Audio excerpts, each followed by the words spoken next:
Bismillahirrahmanirrahim. Assalamualaikum warahmatullahi wabarakatuh. Selamat siang semuanya. Minggu ini adalah minggu kedua ya, pasca UTS. Dan minggu ini adalah untuk materinya masuk ke pertemuan 10 dengan bahan materinya mengenai set instruksi ya, seperangkat perintah dan format pengalamatan atau model pengalamatan atau disebut juga addressing mode. Itu untuk materi pertemuan 10. Oke, next. Oke, materi pertama yaitu mengenai instruksi mode dan format pengalamatan di dalam CPU. Nah, instruksi mode di sini adalah merupakan konsep yang cukup penting dalam sebuah arsitektur komputer yang mana nanti berkaitan dengan bagaimana prosesor atau CPU itu memahami dan mengeksekusi instruksi serta bagaimana data dan alamat memori dapat diakses oleh pengguna. Nah, berikut adalah beberapa eh, model ya, beberapa model instruksi yang bisa dipelajari. Oke, yang pertama ada model instruksi atau instruction format. Di sini instruksi dalam CPU biasanya terdiri dari beberapa bagian. Oke. Yang pertama ada opcode ya, opcode atau operation code. Di sini menentukan operasi apa yang akan dilakukan. Misalnya add, sub, kemudian load ya. Kemudian operan. Nah, operan ini nilai yang digunakan dalam operasi bisa berupa data langsung, register, kemudian eh, register atau alamat memori. Kemudian yang ketiga ada addressing mode. Nah, ini menentukan bagaimana CPU menemukan operan ya. Nah, contoh untuk format instruksinya di sini opcode ya, opcode, kemudian mode, kemudian operannya. Jadi, ini adalah contoh format instruksi. Yang kedua, mode pengalamatan atau addressing mode. Oke, mode pengalamatan ini nanti menentukan CPU mengakses data atau operan. Nah, berikut beberapa ya, beberapa mode-mode yang bisa diketahui. Yang pertama di sini dibuat dari kolom pertama dulu ya. Kolom pertama ini adalah modenya, modelnya, kemudian kolom kedua ini adalah penjelasan atau deskripsinya. Kolom ketiga ini adalah bahasa assembly-nya ya. Bahasa assembly-nya atau bahasa kita ya rumusnya ya, rumusnya. Oke, yang pertama mode pengalamatan untuk immediate ya. Nah, ini keterangannya untuk operan adalah data langsung dalam instruksi. Nah, di sini contoh operasinya move R1 di sini misalnya untuk memindahkan angka 10 ya. Move itu adalah memindahkan. Ingat-ingat move itu untuk memindahkan angka. Nah, misalnya di sini move R1, R itu apa? Register. Jadi move register 1 di sini 10 artinya apa? Artinya untuk memindahkan angka 10 dari register. Kemudian yang kedua, mode pengalamatan register. Di sini keterangannya nanti untuk operan berada di dalam register. Nah, di sini contoh operasinya add R1, R2. Add itu untuk menambahkan. Kemudian yang ketiga direct ya, direct atau absolute ya. Keterangannya operan berada di dalam alamat memori tertentu. Nah, di sini contoh operasinya move. Move tadi memindahkan ya. Misalnya memindahkan register 1, memindahkan angka 1000 misalnya. Kemudian yang keempat ada tadi ada direct, kemudian yang keempat ada indirect. Indirect ini keterangannya adalah alamat operan disimpan di register. Nah, ini misalnya move R1, R2. Kemudian yang kelima ada indexit ya. Indexit ini adalah alamat operan ya atau base address plus visit plus offset ya bisa dari register atau konstanta. Sini move R1, R2 ditambah 5. Bilangan konstantanya 5. Kemudian base register. Nah, ini gabungan base register dan displacement untuk alamat operan. Nah, contoh operasinya move R1 di sini BX plus SI di sini X86 style. Kemudian yang ke 1, 2, 3, 4, 5, 6, 7 ke 8 adalah relatif. Relatif ini untuk operan relatif terhadap counter program, biasanya untuk branching atau jumping ya. Branching itu percabangan. Nah, di sini contoh operasinya JMP ya. JMP itu kepanjangan dari jumping atau branching atau percabangan. JMP plus 4. Kemudian yang terakhir ada stack implicit ya, stack implicit ya, stack implicit atau implicit. Di sini untuk operan secara implisit ada di stack ya, biasanya untuk instruksi pas atau pub ya. Pas atau pub ini untuk menghapus. Ingat-ingat, pub atau pa- pas ini adalah untuk menghapus. Nah, ini contoh operasinya pub AX. Misalnya apa yang mau dihapus datanya misalnya. Kalau jam jam tadi untuk ini ya, jumping tadi adalah melompat atau berpindah. Yang jumping tadi, ini melompat atau berpindah. Kalau pub atau pas itu adalah untuk menghapus data. Misalnya di sini contoh operasinya pub AX, jadi data AX. Datanya apa saja yang akan dihapus. Nah, ini contoh atau jenis-jenis mode pengelamatan. Oke, next. Nah, ya, contoh lainnya ya, contoh lainnya.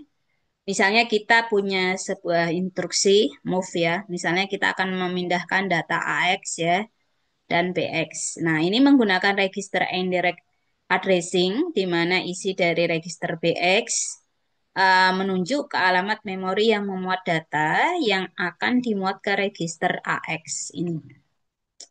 Oke, itu ya. Next. Ah, di sini ada karakteristik ya, karakteristik dari set instruksi di dalam CPU. Yang pertama karakteristiknya atau ciri-ciri. Jadi karakteristik ini bisa dikatakan pula ciri-ciri dari set instruksi CPU. Ciri-cirinya.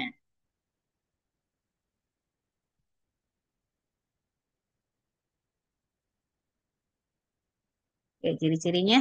Oke, ciri-cirinya yang pertama adalah spesifik terhadap arsitektur CPU. Nah, setiap CPU misalnya di sini Intel x86, ARM, MIPS ya, memiliki instruksi mesin yang unik. Nah, tidak semua instruksi ini bisa digunakan lintas arsitektur tanpa kompilasi ulang atau emulasi. Kemudian yang kedua terdiri dari beberapa komponen. Yang pertama, komponennya ada opcodes ya. Opcodes ini menentukan jenis operasi. Misalnya tambah, load. Load itu untuk tadi add untuk menambahkan. Nah, kalau load di sini adalah, bentar saya catat ya biar nggak lupa. Biar kalian nggak lupa. Jadi add itu menambahkan atau penambahan ya. Menambahkan bisa penambahan, penambahan. Kemudian load, load ini adalah mengambil ya, mengambil, ambil. Terus kemudian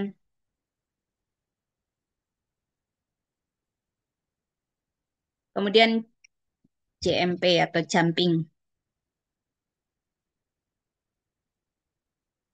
Jumping tadi berpindah atau melompat. Berpindah aja ya, bahasanya lebih cocok kan berpindah. Oke, ingat-ingat jumping. Nah, di sini load, sorry, jumping di sini berpindah, load itu mengambil data, kemudian add itu melakukan penambahan.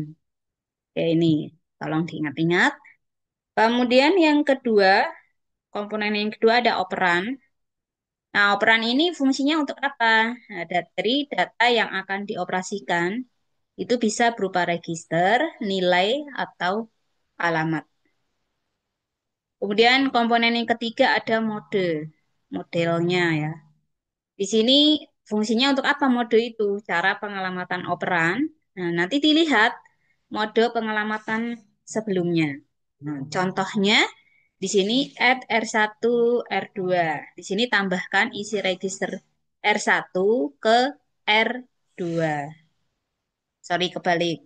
Tambahkan isi register R2 ke R1. Ini contohnya. Oke, jelas ya. Oke, saya hapus dulu. Oke, next. Ciri yang ketiga yaitu ukuran instruksi. Nah, instruksi ini bisa memiliki ukuran tetap, misalnya MIPS 32 bit per instruksi, atau ukuran variabelnya misalnya x86 bisa 1 hingga 15 byte. Nah, selanjutnya ukuran instruksi mempengaruhi kompleksitas decoding dan efisiensi pemrosesan eh, tadi pemrosesan di CPU-nya. Kemudian yang keempat, ciri-ciri yang keempat yaitu jenis-jenis instruksi. Nah, umumnya instruksi mesin itu diklasifikasikan atau dikelompokkan, ya, digolongkan dalam beberapa kelompok atau kumpulan. Nah, di sini dilihat dari jenis instruksinya. Kemudian ini contoh operasinya.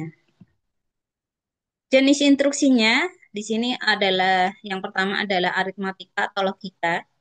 Nih, ada add, sub ya. Kemudian and. Sorry, untuk aritmatikanya ada add dan sub. Kemudian untuk logikanya ini ada and, or dan XOR. Oke, nanti saya berikan keterangannya ya. Kemudian pemindahan data di sini ada move, load ya, store ya. Store itu untuk menyimpan ya. Jadi load itu untuk mengambil, store itu untuk menyimpan. Oke, biar ingat ya, saya tulis dulu. Bisa kalian catat ya. Nanti kalau misalnya keluar ya di UTS. Kalau nggak keluar ya syukur. Kalau keluar ya alhamdulillah. Oke, tadi penambahan sudah. Kalau sub di sini adalah subtract ya. Subtract. Subtract di sini untuk melakukan pengurangan. Nah, ingat-ingat. Jadi sub di sini adalah subtract itu untuk melakukan pengurangan, ya. Terus kalau move tadi memindahkan, terus load tadi apa? Mengambil ya. Load itu mengambil, terus apa lagi? Kok loss ya? Bukan loss tapi load. Load sudah, store itu menyimpan. Store itu menyimpan.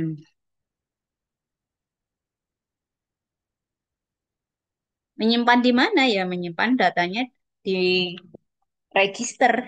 Sorry. menyimpan data ya. Kan ini bahasanya kita pokok bahasanya adalah CPU. Jadi data yang disimpan di CPU itu nanti kan akan disimpan sementara di register ya. Setelah disimpan di register, kemudian nanti akan disimpan di memori ya, memori. Oke, ini untuk move, load, dan store. Terus kemudian yang ketiga, kontrol program. Di sini ada jumping, tadi adalah percabangan, call itu memanggil, read itu adalah return kembali ya, kemudian branch itu percabangan. Kemudian manipulasi bit, di sini ada SAL, SAR, kemudian roll, dan roar.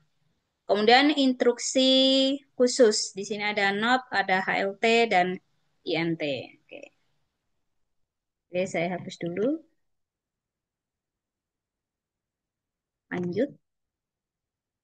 Yang kelima adalah efisiensi dan kompleksitas. Di sini ada CPU RISC ya. Misalnya ARM MIPS ya. Ini menggunakan instruksi sederhana, cepat, dan efisien. Kemudian CPU CESC di sini adalah nanti misalnya Intel X86 mendukung instruksi kompleks ya, bisa mengerjakan lebih banyak dalam satu instruksi, tapi decodingnya lebih rumit. Kemudian ciri yang keenam yaitu implikasi terhadap pemrograman dan kompilasi. Nah, di sini compilernya harus mengubah kode sumber menjadi rangkaian instruksi mesin. Kemudian untuk pemrogram low levelnya, misalnya programmer sistem ya, ini harus memahami instruksi mesin untuk optimasi maksimal. Itu ciri-ciri dari set instruksi di dalam CPU. Ciri-cirinya sudah, selanjutnya adalah elemennya atau komponen.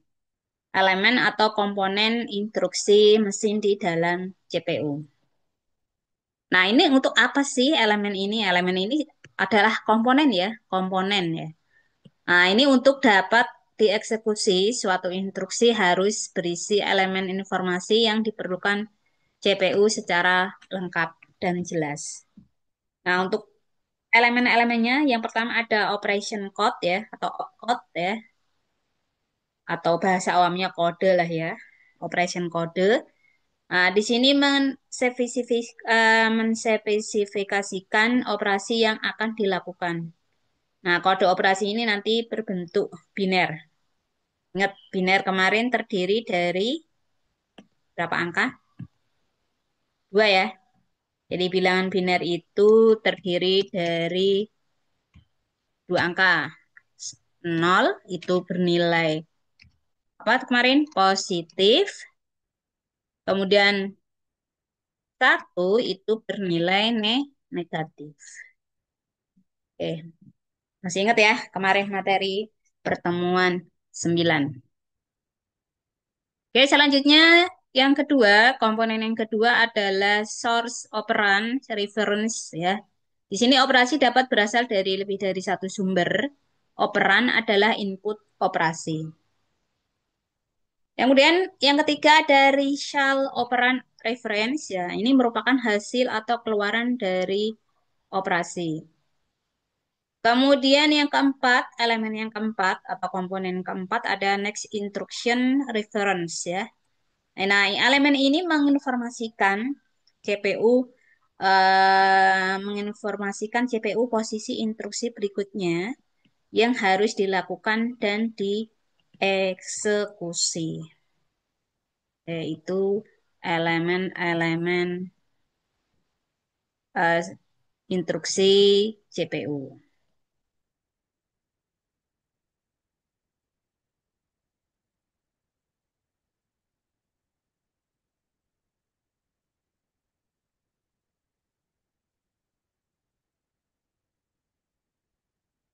Oke,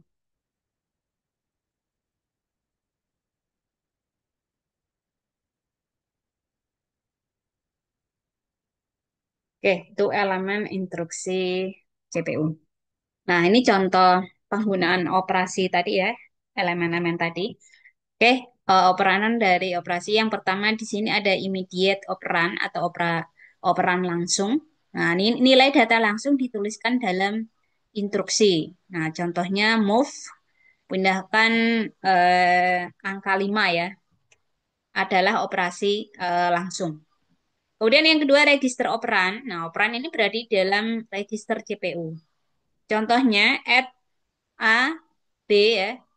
Nilai dari register B akan dijumlahkan. Nah, add ini tadi kan penambahan ya. Move tadi memindahkan. Dijumlahkan dengan A. Kemudian yang ketiga, memori operan. Nah, di sini operan berada di alamat memori tertentu. Contohnya move A 100H ya. Ambil data dari alamat memori 100H ke register A. Nah, ini ya, bisa dipahami ya. Kemudian yang keempat, implicit operan atau operan implisit. Di sini operan tidak dituliskan secara eksplisit dalam instruksi karena sudah diketahui dari konteks instruksi atau arsitektur CPU. Contohnya instruksi in se-increment pada x86 secara default menggunakan register akumulator atau AX. Oke, ini operan dari operasi di dalam CPU.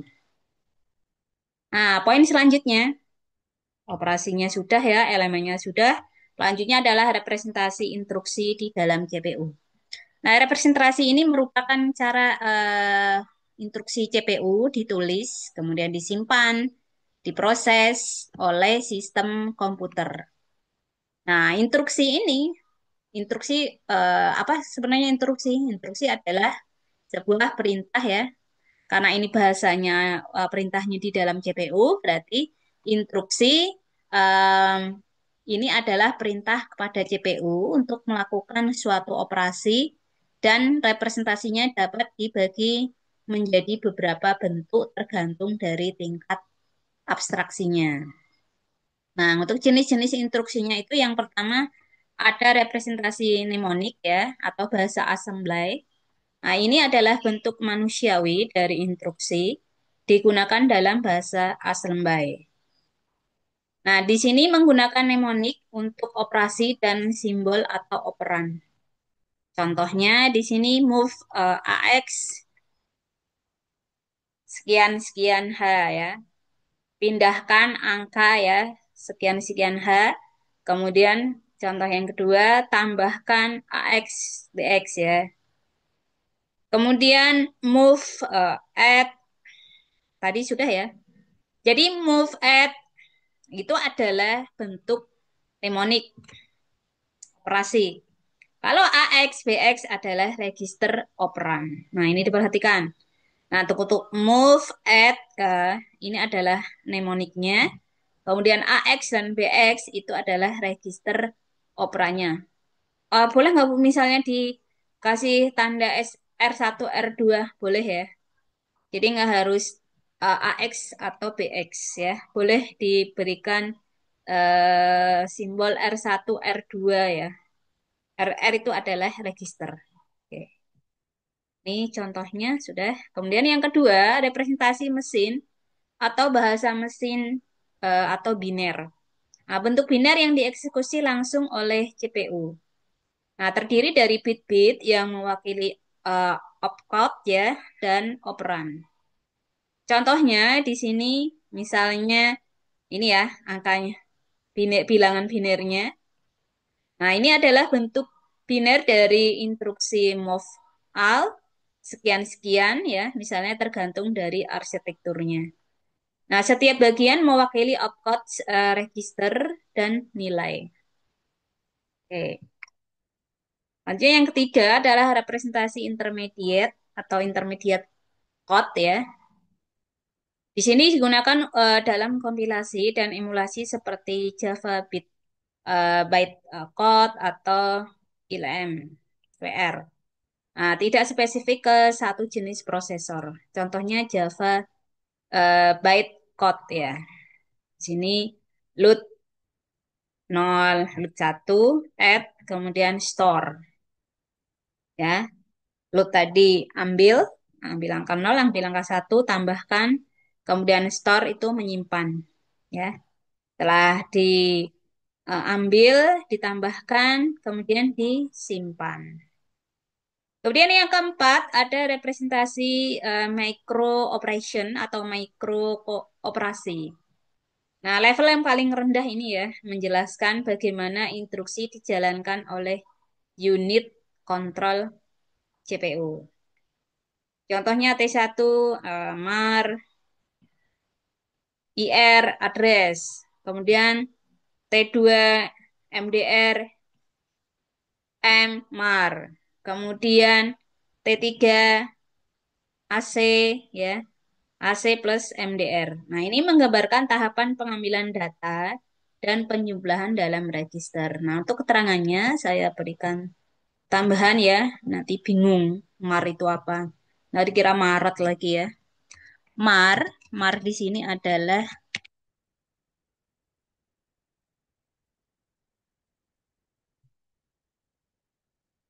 memori address register. Nah, yang kedua MDR. MDR itu memori data register. Supaya nggak bingung nanti ya. Bahasanya aneh-aneh. Oke. MAR. Kemudian IR. IR itu adalah instruksi, instruksi, instruksi register. Perintah register ya maksud register. Kemudian ada M. M itu memori ya. Memori. Kemudian AC. Ini bukan AC pendingin ya, tapi akumulator. Oke, sudah ya semuanya ya. Oke. Kalau T1 ini mah itu apa namanya? Variabelnya. Oke. Ingat-ingat, MAR itu adalah Memory Address Register. Ini ya. Tadi IR itu adalah instruksi register. Terus kemudian MDR itu Memory Data Register. Kemudian M itu memori. AC adalah akumulator. Oke. Diperhatikan ya. Jangan sampai lupa nanti ketika ada soal di UTS nanti bingung ya. Nanti ada MAR, ada MDR, bingung. Oke, sudah saya jelaskan jadi mudah-mudahan nggak lupa. Oke, saya hapus dulu. Next. Oke, sekarang korelasinya, korelasi dari tadi ya instruksi ya. Nah, terlihat di sini hubungan antara ekspresi bahasa tingkat tinggi dengan bahasa mesin. Korelasi itu apa sih? Korelasi itu hubungan ya, hubungan. Kemudian yang kedua, dalam bahasa tingkat tinggi, operasi itu dinyatakan dalam bentuk aljabar singkat menggunakan variabel. Nah, dalam bahasa mesin, hal tersebut diekspresikan dalam operasi perpindahan antar register. Jadi, dapat ditarik kesimpulan ya bahwa instruksi mesin atau perintah-perintah mesin itu harus mampu mengolah data sebagai implementasi keinginan-keinginan kita. Kemudian terdapat kumpulan unit set instruksi yang dapat digolongkan dalam jenis-jenisnya, yaitu yang pertama ada pengolahan data, kemudian pengolahan data ini meliputi operasi aritmatika dan logika ya. Untuk operasi aritmatika memang tadi contohnya ada add, ada sub ya.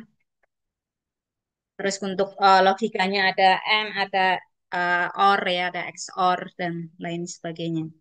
Kemudian perpindahan data atau data movement ya di sini berisi instruksi perpindahan data antar register maupun model input outputnya. Itu untuk korelasi. Korelasi ini adalah hubungan ya. Hubungan korelasi satu dan dua. Oke, korelasi sudah alamat, jumlah alamat. Nah, jumlah register ya, jumlah register atau alamat yang digunakan dalam operasi CPU itu tergantung dari format operasi masing-masing CPU.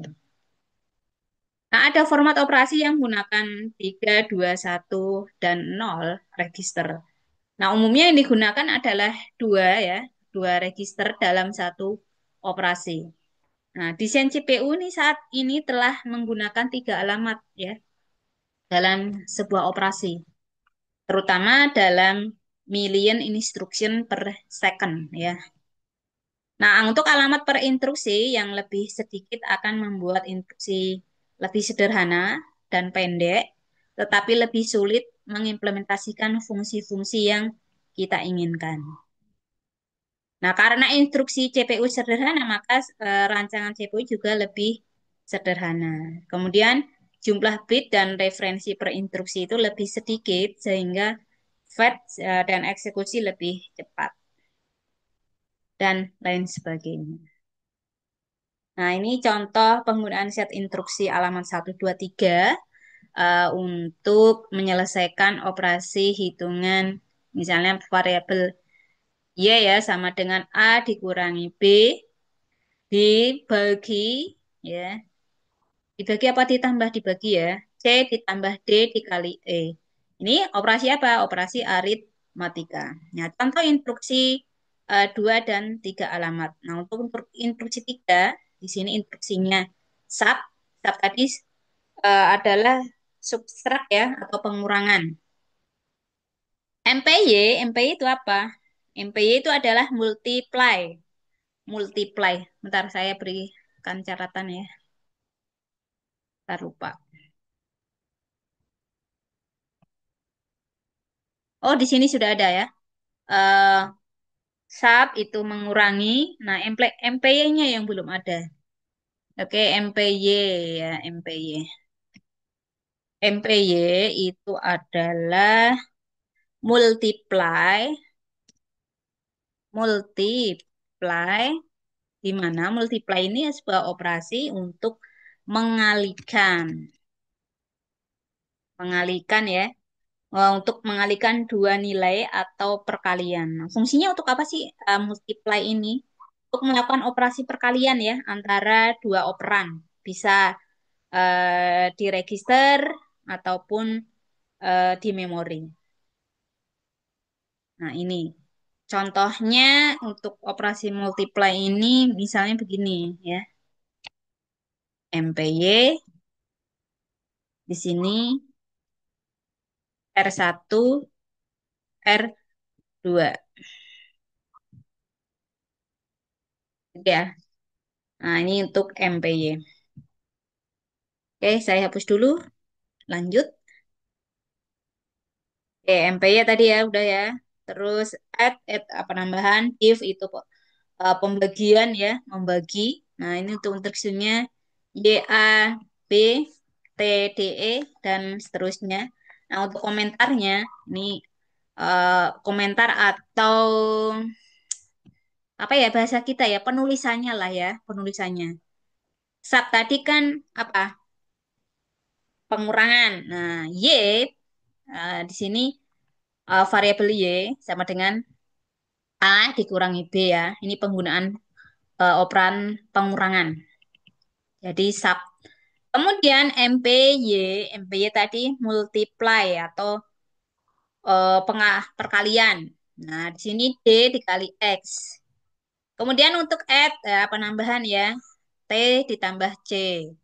Kemudian untuk div pembagian Y dibagi T. Gampang ya? Oke. Ini untuk instruksi 3 alamat. Nah, kemudian instruksi 2 alamat. Di sini operannya apa namanya? Aritmatika semua ya, move ya, memindahkan, sub itu tadi untuk pengurangan, kemudian move ya, kan ada move lagi. Terus MPY atau multiply tadi untuk eh, perkalian, kemudian add untuk penambahan, div untuk pembagian. Oke, langsung ke, nah untuk variabelnya kan bisa dibaca sendiri ya. Nah, untuk eh, instruksinya atau penulisannya, Y. Nah, ini untuk memindahkan Y, untuk memindahkan bilangan A atau angka A atau angka berapa lah ya, memindahkan. Kemudian sub, Subtrak tadi adalah pengurangan Y dikurangi B. Kemudian move memindahkan ya. Di sini T misalnya sama dengan untuk memindahkan angka D atau bilangan sekian-sekian. Kemudian MPY atau multiply di sini eh, mengalikan ya. Mengalikan. Jadi T sama dengan T dikalikan E. Bu, kok di sini nggak ada tandanya? Ya mungkin operatornya lupa. Ini tandanya bisa menggunakan tanda silang seperti ini, bisa menggunakan tanda bintang ya untuk perkalian. Terus kemudian add ya, di sini menambahkan T sama dengan ditambah T ditambah C. Kemudian div, di sini pembagian. Y sama dengan Y ditambah, sorry, Y dibagi T. Oke ya. Nah, oke. Untuk ini ada penambahan ya, misalnya load di sini adalah untuk mengambil, kemudian store. Setelah diambil berarti kan disimpan ya. Load itu mengambil data dari memori, kalau store itu menyimpan data ke memori. Oke. Gampang ya? Oke, bisa dipahami saya rasa. Lanjut. Kemudian selanjutnya, poin selanjutnya adalah tipe operasi. Tipe operasi di sini dalam sebuah perancangan arsitektur komputer, jumlah kode operasi itu sangat berbeda untuk masing-masing komputer ya, tetapi terdapat kemiripan dalam jenis operasinya. Yang pertama di sini untuk jenis operasinya adalah operasi data atau data transfer. Nah, ini fungsinya untuk memindahkan data dari satu lokasi ke lokasi lain. Contohnya, load ya. Load ini mengambil data dari memori ke register. Store tadi apa? Menyimpan data dari register ke memori. Kemudian move. Move itu kan memindahkan ya. Pindah data dari satu register ke register lain. Oke. Operasi yang kedua yaitu operasi aritmatika. Jadi kalau load, store, move itu operasi termasuk ke dalam operasi data. Tapi kalau operasi aritmatika di sini ada add ya, sub, multiply, kemudian ada div, ada increment ya, atau decrement ya. Nah, ini melakukan penghitungan aritmatika. Nah, tadi penjumlahan, sub ada pengurangan, multiply ya, itu perkalian, div pembagian, increment ya, itu menambah satu, kemudian decrement yang mengurangi satu. Kemudian yang ketiga, operasi logika dan bitwise. Di sini melakukan operasi logika dan manipulasi bit. Nah, contoh operasinya ada AND, ada OR, ya, ada XOR, ada NOT, ada SHL itu untuk geser bit ke kiri, kemudian ada SHR itu untuk geser bit ke kanan, kemudian ada CAM ya, itu bandingkan dua nilai. Oke. Ini jenis-jenis operasi di dalam komputer. Yang keempat, itu ada operasi kontrol program atau kontrol transfer. Ini untuk mengatur alur eksekusi program ya, seperti percadangan atau perulangan ya. Nah, di sini contoh operasinya ada jumping, ya tadi lompat ya, tanpa syarat, berpindah atau lompat, itu jumping. Kemudian jin, lompat jika sama atau tidak sama. Call, itu panggil subrutin. Red itu kembali. Red itu return ya, kepanjangan dari return. Jadi kembali dari subroutine. Kemudian yang kelima operasi input output atau I/O. Nah, ini untuk melibatkan pertukaran data dengan perangkat I/O. Nah, di sini contoh operasinya ada in. Ini tuh untuk mengambil dari perangkat I/O. Out itu untuk kirim data ke perangkat I/O. Nah, ini ya bisa dipahami perbedaannya. Kemudian yang keenam itu ada operasi khusus atau sistem. Nah, ini nanti mengolah fungsi sistem ya, interrupt dan mode CPU. Interrupt atau mode CPU, maaf. Contoh untuk operasinya ada in. Ini adalah memicu interrupt. Kemudian HLT ini menghentikan CPU. Kemudian not di sini adalah no operation atau tidak melakukan apa-apa. Oke, ini beberapa operasi ya, operasi jenis operasi di dalam CPU. Nah, ini dapat diringkas seperti ini ya untuk transfer data itu ada load, store, move ya untuk fungsinya untuk apa? Untuk pindah data.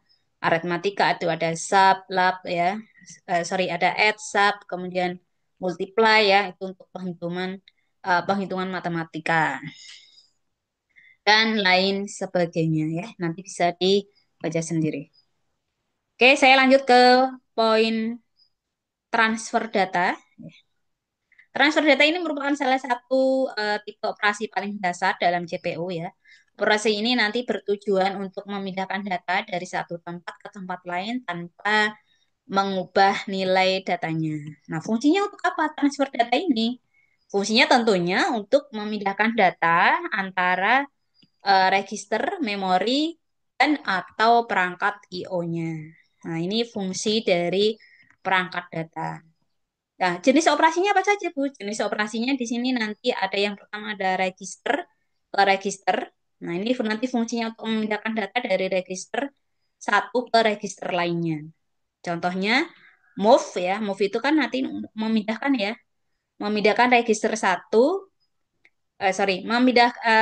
data dari register 2 dipindahkan ke register satu. Jadi move R1, R2. Kemudian yang kedua memori eh, memori ke register atau load. Mengambil data, nah tadi load kan mengambil ya, mengambil data dari alamat memori dan menyimpan ke register. Di sini ada load R1 1000. Jadi mengambil data dari memori alamat ya 1000 ke register R1 ini. Dan yang ketiga, register ke memori atau store menggunakan operasi store.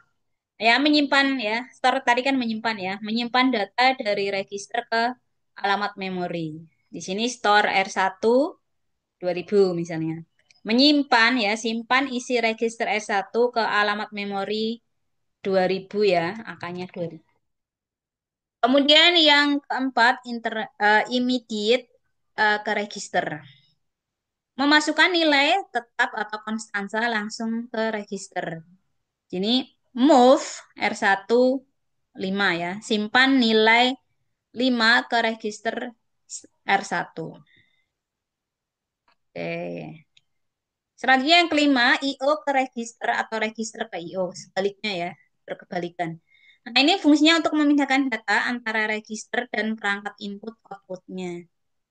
Nah, contoh penggunaan operasinya in R1 port ya 1. Kemudian artinya apa ini in R1 port 1 ambil data dari perangkat IO ke R1.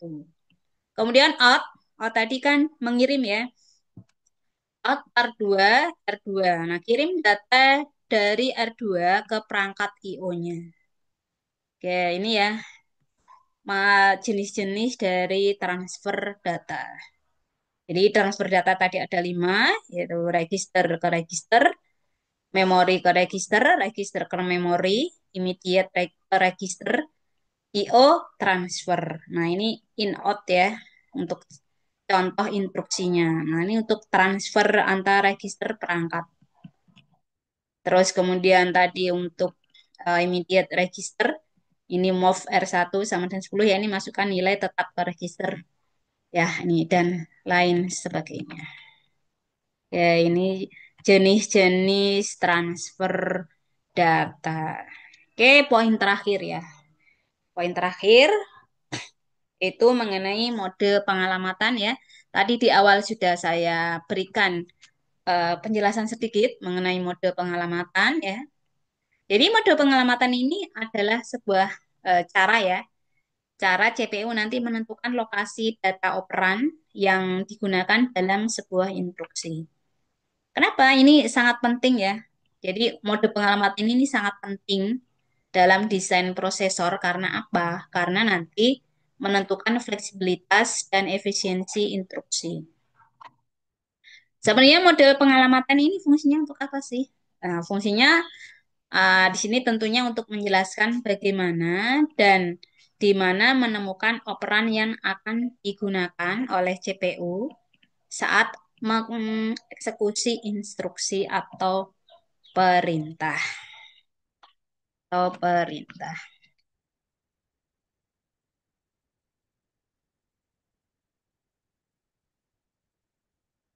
Nah, jenis-jenis pengalamatan, nah itu ada eh, lumayan ya, ada 8 atau berapa ya, saya lupa. Oke, yang pertama di sini immediate ya, ini operan langsung disisipkan dalam instruksi. Nah, contoh instruksinya move R15. Kemudian mode yang kedua, mode pengalamatan yang kedua, yaitu ada direct atau absolute. Nah, ini penjelasannya, alamat memori operan dituliskan langsung dalam instruksi. Nah, ini contoh instruksinya move R1, ini untuk memindahkan angka 1000 ya. Tadi untuk memindahkan angka 5, ini untuk memindahkan angka 1000. Kemudian indirect ya. Indirect ini adalah penjelasannya alamat operan simpan dalam register atau memori lain. Nah, move ya, masih memindahkan R1, R2. Kemudian yang keempat, jenis mode pengalaman yang keempat adalah register ya, operan berada di dalam register ya, di move R1, R2 contohnya. Nah, yang kelima, register indirect ya.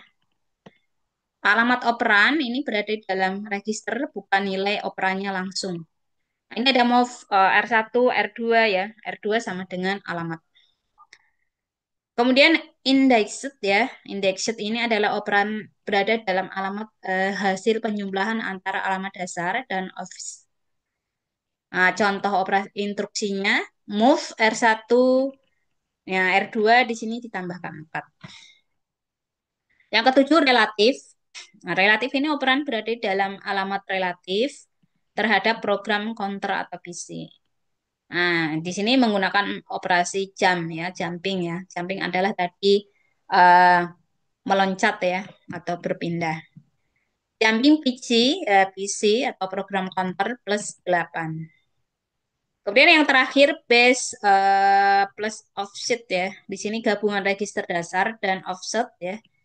Nah, ini contoh operasinya move pindahkan R1 BX plus SI X 86. Oke. Itu jenis-jenis model pengalamatan beserta contoh instruksinya ya. Contoh instruksi pengalamatannya. Oke, terakhir materi hari ini. Eh, masih ada ya penjelasannya dari masing-masing operasi tadi ya. Yang pertama, oke. Ini nggak dijelaskan semuanya aja ya, hanya 4 aja ya. Yang pertama ada tadi ya, immediate addressing. Nah, ini operan sudah ada langsung di dalam instruksi ya. Ini paling cepat tapi tidak fleksibel. Nah, itu contohnya tadi move R1 10 ya. Ini simpan angka 10 ke R1. Kemudian yang kedua direct addressing. Nah, ini instruksi menunjukkan alamat memori langsung. Di sini contoh eh, pengalamatannya dalam bahasa assembly ya. Move R1 1000 yang ambil data dari memori alamat 1000 ke R1. Kemudian yang ketiga, penjelasan yang ketiga yaitu indirect addressing. Di sini instruksi menunjuk ke lokasi yang berisi alamat operan. Bahasa contoh instruksinya ke dalam bahasa assembly, move R1, R2. Nah, sama jadi R2 berisi alamat operan yang akan dibaca. Nah, oke. Yang keempat ada indexed addressing. Nah, ini menggunakan indeks untuk menghitung operan. Nah, ini move R1, R2 plus R3. Nah, R2 di mana R2 ini base address-nya. Nah, R3-nya adalah offset indeksnya. Itu ya. Kenapa model pengalamatan ini adalah bagi kita itu adalah penting? Karena apa? Karena model pengalamatan itu nanti menentukan eh, seberapa fleksibel CPU dalam mengakses data. Alasan kedua, kenapa penting? Yang kedua, karena prosesor modem ya seperti ARM, X86 itu menggabungkan beberapa mode untuk efisiensi. Nah, oke. Tuh kenapa model pengelamatan penting bagi eh, kita ya. Karena dapat mengetahui ini tadi ya. Oke, oke kesimpulannya dapat disimpulkan ya dari materi hari ini bahwa instruksi format itu nanti menjelaskan dari instruksi opcode, operan, dan mode ya, sorry. Kemudian mode pengelamatan menjelaskan bagaimana itu CPU nanti mendapatkan data dari operan. Nah, tentunya pemahaman dari mode pengelamatan itu memang sangat penting bagi kita ya. Apalagi kita baru belajar ya. Nah, tentunya kenapa penting ya untuk optimasi kode, untuk pemrograman low level, atau dalam bahasa assembly-nya ya, assembly-nya, dan desain sistem komputer atau arsitektur komputer.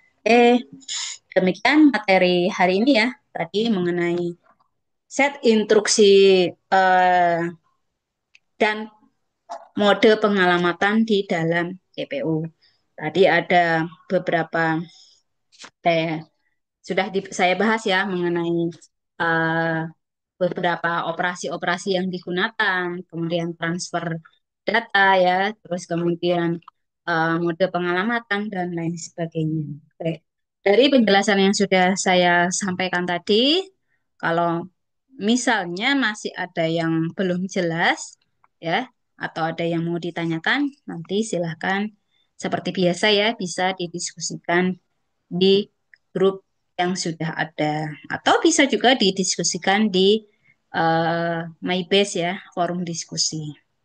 Sekian, terima kasih materi yang dapat saya sampaikan, kurang lebihnya. Mohon maaf. Assalamualaikum warahmatullahi wabarakatuh.